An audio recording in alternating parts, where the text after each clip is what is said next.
Hey guys, in this video I'm going to show you how to fix pull-up for precise seeking in YouTube issue. If you find this video helpful, please consider to like this video and subscribe to my channel. In saying that, let's just jump straight into the video.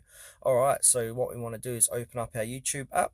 Alright, so I've opened up YouTube. Now from here, I want to navigate to my profile, bottom right hand corner. So I'm going to click onto my profile. And now once I'm inside my profile, I want to click onto the gear icon, top right hand corner of the page here. So this brings us to settings. Then from here, we need to scroll down and look for accessibility options. So it's under video and audio preferences. So click onto accessibility. And we need to enable accessibility player. So toggle that on and then click into hide player controls. Then from here, we want to use after 3 seconds.